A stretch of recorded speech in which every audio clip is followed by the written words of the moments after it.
Hello everyone and welcome back to another video tutorial in this series on using Photoshop. My name is Justin and what we're going to look at this time is making an image look like an old vintage photograph.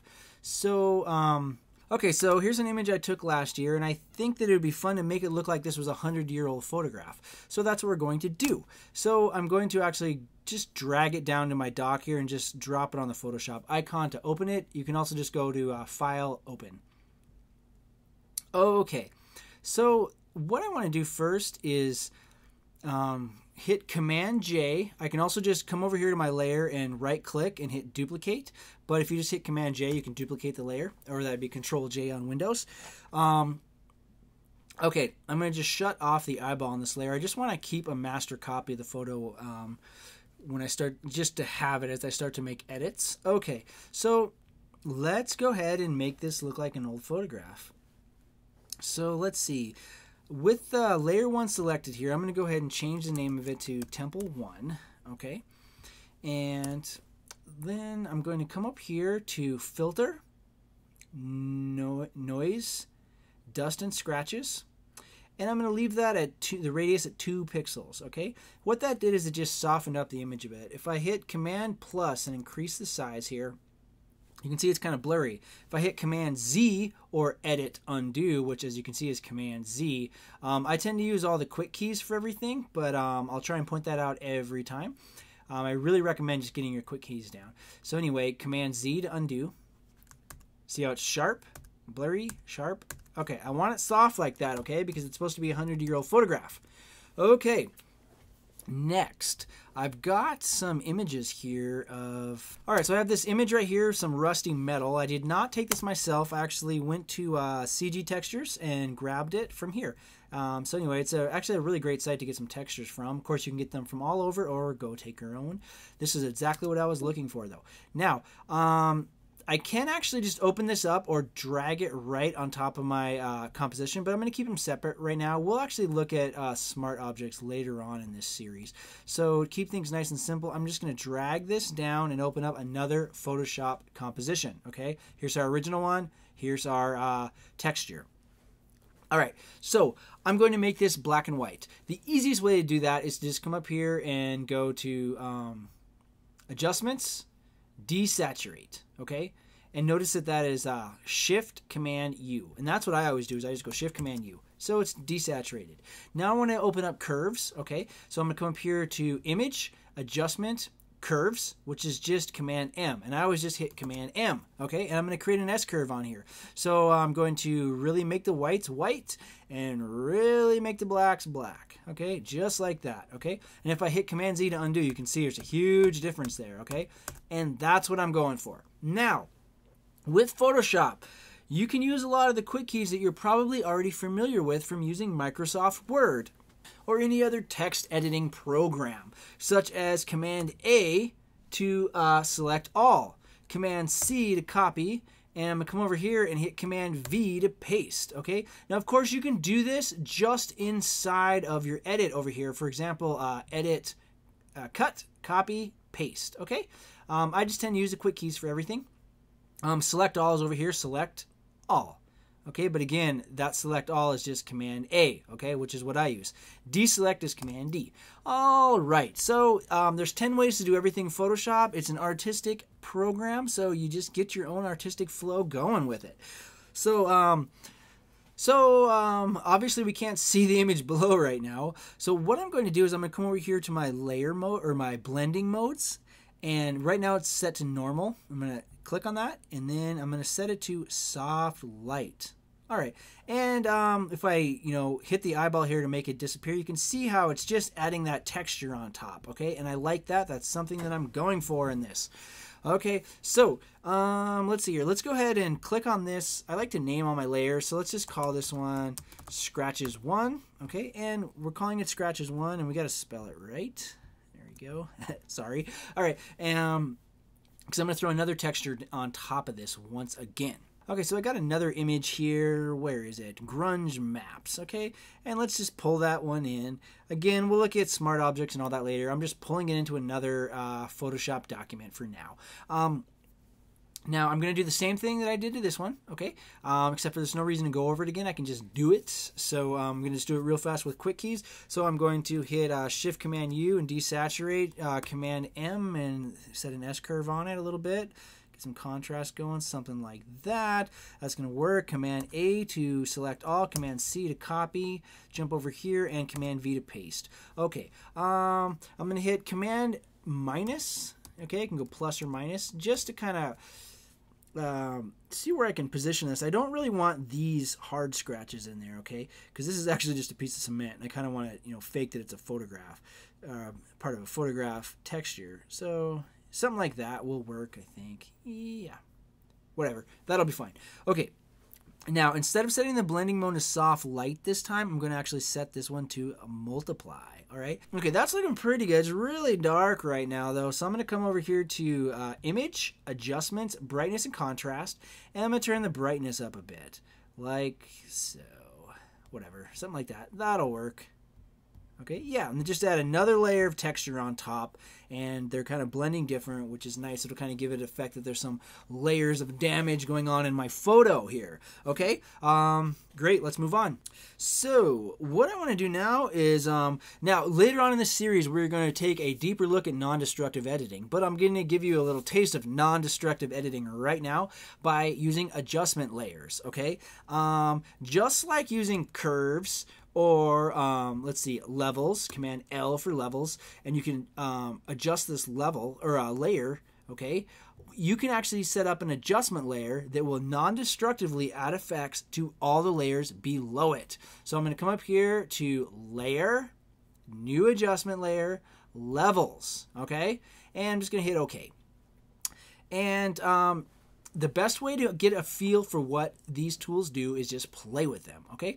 And so we're going to adjust the levels, and basically we're going to be adjusting the whites, the lights, and the darks, okay? Just like so. See how I can move this? So just play with these and get a feel for what they do, okay? Obviously, I'm making the darks darker, but come over here, obviously, I'm going to be making the lights lighter, okay? Well, I'm going to set this to, about 15. Let's see. 12. Going to set this to 1.5-ish. 1.5, that'll work. Okay. Looking good so far. Let's create another adjustment layer. So I'm going to go up here to Layer, Adjustment Layer, Hue and Saturation. Hit OK. Rather than just adjust these, by the way, the hue is so I can actually adjust the color hue. Okay, saturation is, again, black and white or very saturated, and then the lightness and the darkness. We're not going to actually do that. We're going to select colorize here. Boom, that changes the settings a little bit. Now I don't actually want it to be like this. I want it to have almost a sepia tone to it. Yeah, maybe something like that. That'll work. Okay, and then for the saturation, I guess maybe around 30, okay? Something like that. That's going to work just fine. And we'll keep the lightness at 0.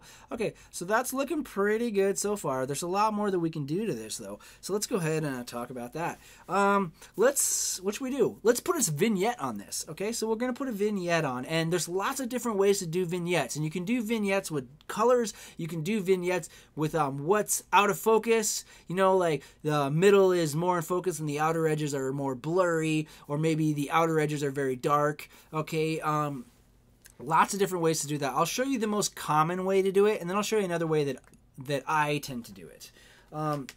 Okay, so I'm going to come down here, and maybe I'll just select this layer here. I guess it doesn't really matter. Yeah, that'll work right there. And I'm going to come over here and select Create a New Layer. Okay, if you hover over it, see how it says Create a New Layer? And create a new layer, okay? I'm going to come over here to my paint bucket and select on that. If your paint bucket is not selected right here, you might be looking at the gradient tool. Just hold it down, select and hold, and then select paint bucket. Make sure that your color down here, the foreground color, is set to black.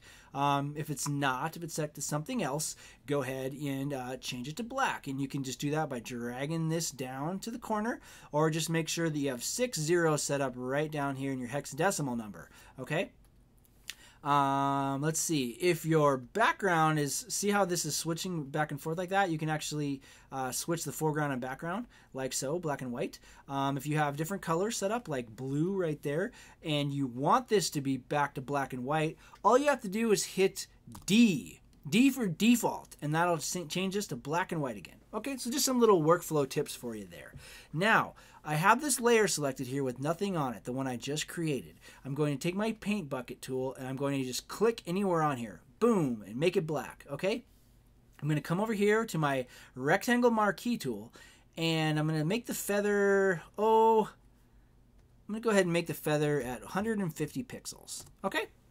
And now that it's feathered at 150 pixels, it won't make a hard edge. It's going to make a softer edge. So when I come over this and select it by clicking and dragging, see how it's a perfect rectangle? If I let go, boom, it gets kind of round. That's that 150 pixel feather, okay? And it's going to be a little bit of a soft fade in there, which is nice, okay?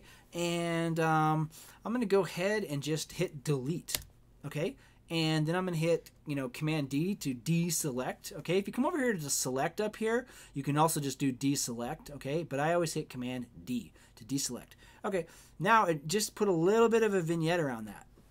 To be honest, I want more of a vignette than that, and maybe I should have made one a little larger. I can also just, if I turn it off, see? That vignette's quite nice already, but if I select it and hit Command J, or, of course, right-click and duplicate layer, either one, Command J or duplicate layer, can actually duplicate that layer again and make it a little bit darker. Honestly, I like that. I think that looks pretty good. I'm going to show you another way to vignette though. So I'm going to go ahead and delete my 2 vignette layers that I just made and show you another way to vignette. So I'm going to come down here to the temple, and I'm going to hit Command J, and I've made a copy of that. All right, I'm going to come over here to the lasso tool, okay, not the marquee like we were at, but the lasso tool, and I'm going to just draw a kind of sloppy border around everything like so, okay? Does not have to be perfect at all, and just let go. Okay, there. Now I've created a selection area, all right? Now there's a whole lot of different ways that I could do this. One thing I could do is I could just hit, and this is kind of a sloppy, destructive way to do it, is just hit delete, okay? And now I've actually deleted, if I go ahead and delete that, I don't know if you'd see a little bit of the temple and the trees around there. I just deleted the center, okay? Now, all I need to do now is hit Command M like we've been doing to open curves and just darken it, okay? Like so, and I can make it really dark, okay? I tend to like to do it this way because it's not, it's actually using the photograph elements itself. See that? All right, just 2 different ways to make vignettes there. So, however you want, it's just fine. Okay, so this is looking like a pretty old photo right now, and I think that's pretty cool. I'm going to go ahead and hit F for full screen and then F again so that we can just take a look at it there. And that's kind of look like an old photo, but of course this hard edge right here is not winning at all. So we want to go ahead and make that edge kind of tattered and torn, all right? So I'm going to select my top layer here all the way down to my bottom visible layer, okay? And I'm going to merge these layers together. There's a whole lot of different ways to merge things, okay? And again, you just have to find your workflow. If we come up here to layer, see, we can merge our layers, we can merge our visible layers, we can flatten everything to just one layer, okay? I like to just select what I want to use and then hit Command E. Okay, that's the way I do it. As you get to know Photoshop, you'll really get to see how many ways there are to do the same thing. Okay, so anyway, let's see here. So we got the photo, and again, I'm going to go ahead and just duplicate that and shut the eye off. Now, typically, I would actually create a layer mask right now and do everything non-destructively, but we're going to keep this nice and simple, okay? And we'll get into layer masks and non-destructive editing a little bit later. So, what I want to do is, let's see here. I'm going to go ahead and select my eraser tool, okay? And the eraser tool, let's see, I'm going to set my brush. So you can actually come up here to change your brush size, okay? You can also just hit square bracket left and right to make it larger and smaller, or I'm using a tablet right now so I can just turn my little dial. All right, like so. And I want to make sure that I have a hard edge on that brush. I don't want a soft edge, I want a hard edge, okay? And what I'm going to do is just cut some of this out, okay? Just erase some of it out. It does not have to be straight. It'd be really easy to make perfectly straight lines using the tools, but I don't want perfectly straight lines. I want to use a really messed up edge here because, whoops. Yeah, I'm going to undo that one. Command Z to undo. Okay, like so. And again, as we get into this later, you'll see that I don't actually ever use the eraser like this. I always use layer masks, but we'll get there. Okay, that's good. I just want like a, a very imperfect edge, okay, like so. That's looking good. And I want to put a new background on it, and let's go ahead and just use this grunge map again, okay? So where is that? Not there. There we go. So again, Command C, come over here, Command V to paste.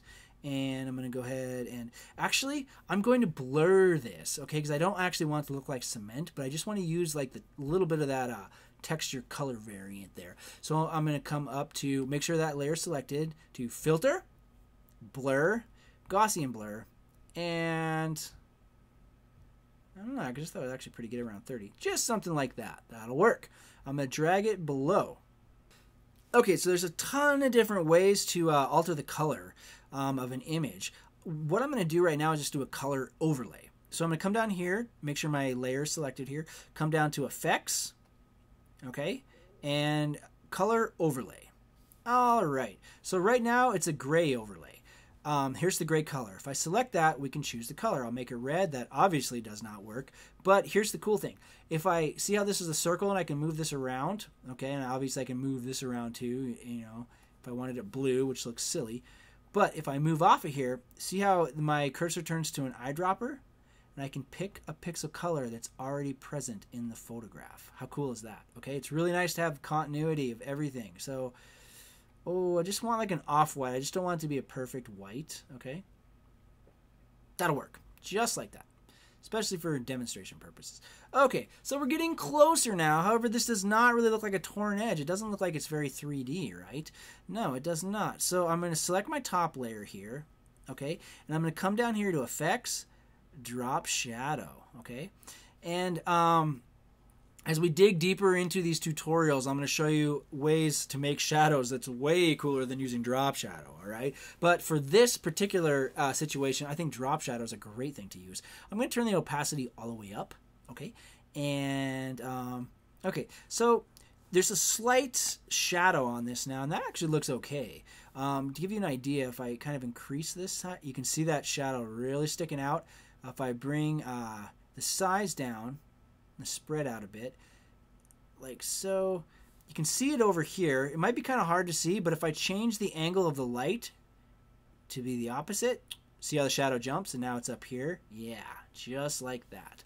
Okay, and I don't think I want it to actually be black. I think maybe I want it to be like a color, something like that. Whoops. Something like that. Yeah, that's good. That's good. That's good. Okay, now there's a problem here in that I'm using this light. Okay, and the light is I'm gonna go ahead and turn global lighting off there and just adjust that myself. Okay, it's only doing half the photograph. Okay, which is no problem. Let's go ahead and just hit OK there because it's the light's on this side and it's shining that way. Okay, I'm going to go ahead and duplicate that layer again. Open up drop shadow. Okay, and then flip it around. Put light on the other side. Look at that. Okay, that's just an interesting thing to do with the drop shadow right there. And I think that works just fine like that. I'm going to go ahead and select both of those layers, and I'm going to hit Command E and merge them together. Okay, lots of different ways to merge things. Again, Command E. Again, if you go to Layer, there's different ways to merge things, okay? And go ahead and just explore them all. I always just select what I want to merge, and then just hit Command E, okay? That's the way I do it. So that's looking a little bit better. I don't quite like the way the edge is over here, and so I'm going to kind of eat it up a little bit, and that's just fine because, I mean, the nice thing about making something that's supposed to be 100 years old is that the imperfections are what make it look like it's old. So you can go ahead and just kind of be kind of sloppy as you're cutting things out and stuff, which is kind of a nice change in Photoshop because if you're cutting out something, when you're compositing, usually you need to cut out things very cleanly. Okay, so that looks pretty good. What we could do is add a little bit of a color variation to the drop shadow. Okay, there's a lot of ways to do that. Again, one way to do it is I'm going to select that layer and I'm going to hit Command J. Then I'm going to open up Hue and Saturation. Again, that would be Images, Image, Adjustment, Hue and Saturation, or Command U. Whoops. Image, Hue, Adjustment, Hue and Saturation, or Command U. Okay, I'm going to grab the lightness and pull it all the way up to, you know, white. Okay, pull that one down below. Boom. Okay, so you can't see it, but it's there. I'm going to select the top layer again, not the white layer, but the top layer. I'm going to make sure my eraser's selected. I'm going to turn my opacity down. Right now, if I want to erase, see, I can seriously do some erasing. I'm going to go ahead and hit Command Z. I'm going to turn my opacity down to like 14. Okay, now if I erase in here, you can barely see it, right?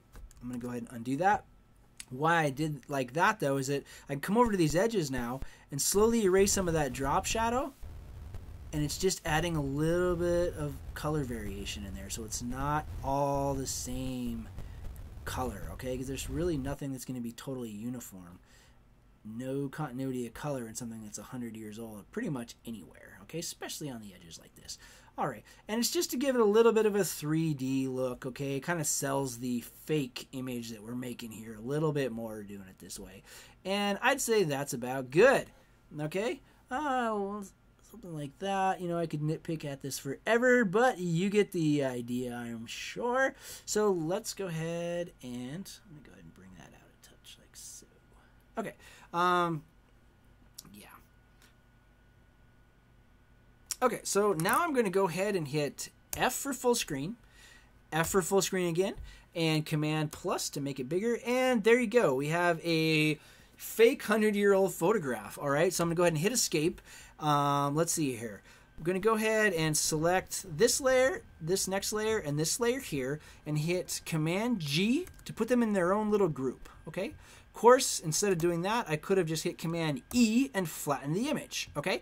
And then I'm going to turn on my original background image again that I had when we first started, and look at the difference here. Boom. Taken last summer, 100 years ago. Okay, more or less. All right, so okay, I think that about wraps everything up for this one. We're going to look at a lot of different ways to alter photographs coming up in the next videos in this tutorial series. So stick around. Thanks.